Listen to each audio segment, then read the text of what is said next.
Chers parents, bonjour. Bon, voilà, j'arrive juste de l'école, le temps de prendre une douche rapide, de se changer pour se décontaminer, parce qu'il faut faire ça. On suit le règlement. Donc, je voulais vous dire un petit mot avant de reprendre l'école. Donc, aujourd'hui et demain, les maîtresses, on organise tout pour que l'accueil se passe au mieux pour les enfants.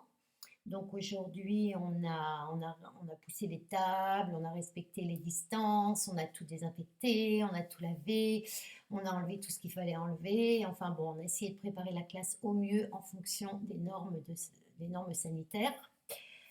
Et voilà. Et donc demain, il faudra y retourner parce que c'est pas fini. Bon, d'abord, on est très contente de revoir les enfants, tout le monde. Et puis, comment on va s'organiser? Donc, je vais vous expliquer. La classe sera divisée en trois groupes.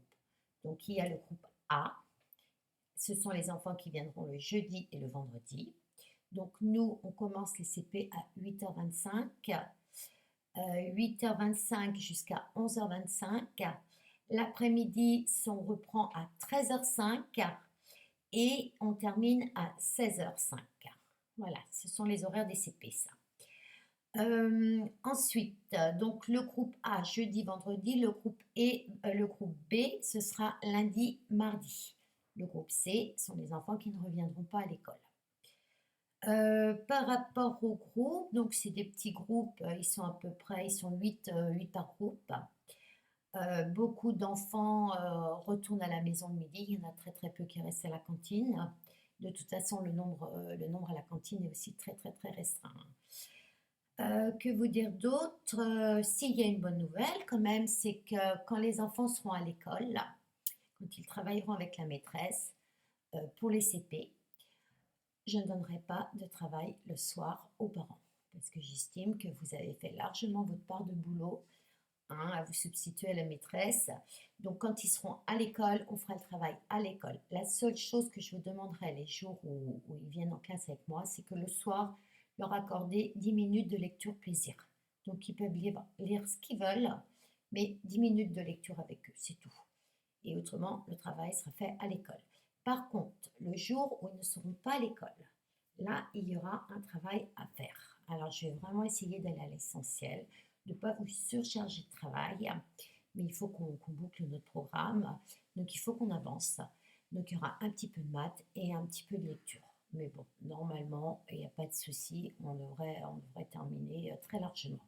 Mais il faudra quand même que les enfants se mettent au travail le jour où ils ne sont pas à l'école avec la maîtresse.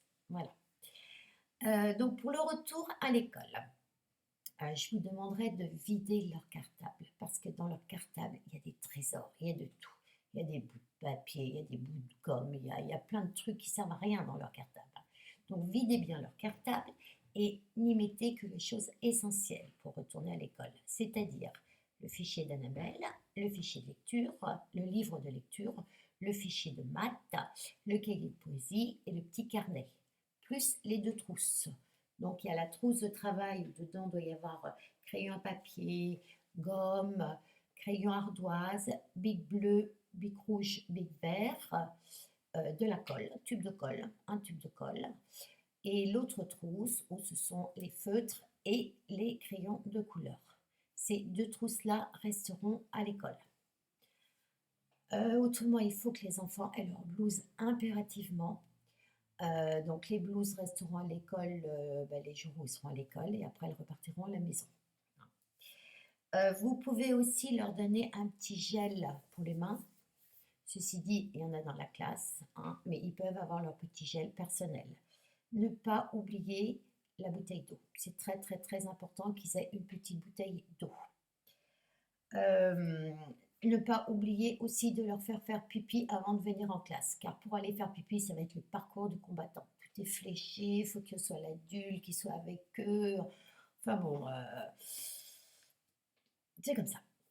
Ah oui, il y a une chose aussi, c'est que les enfants ont certainement dû faire avec vous des choses magnifiques, des beaux dessins ou des belles choses. Ils ne peuvent rien apporter à l'école. Il ne faut pas du tout qu'il y ait d'échange. C'est strictement interdit. Donc, gardez vos beaux dessins, gardez vos beaux travaux, tout ce que vous avez fait. Ne l'apportez pas à l'école. C'est un peu triste, moi je trouve ça. Mais bon, c'est le règlement. Autre point du règlement que je trouve, un petit peu difficile pour des CP, c'est-à-dire que la maîtresse ne pourra pas corriger les cahiers. Systématiquement, moi, je corrigeais les cahiers. Donc il y aura pas de correction, ce serait une correction collective. Donc autant vous dire que pour des CP, une correction collective, j'y crois pas trop moi. Mais on n'a pas le choix. Donc je pourrais simplement corriger les cahiers qu'une semaine après. Donc en fait, ça ne veut rien dire pour les enfants. Bon, enfin, on va apprendre à s'organiser avec les nouvelles règles. On va faire au mieux. Voilà. Ceci dit, je suis très contente de revoir les enfants. Et puis, ceux qui ne reviennent pas à l'école, ne vous inquiétez pas, je ne vous laisse pas tomber non plus. Vous recevrez votre petit travail à faire. Voilà. Et bien, je vous dis bah, très vite. Et puis, merci à tous. Merci à tous, merci du fond du cœur, parce que j'ai trouvé que vous avez tous été vraiment, comment dire, ben, vous m'avez soutenu et, et ça c'est important. Donc je vous remercie. Au revoir.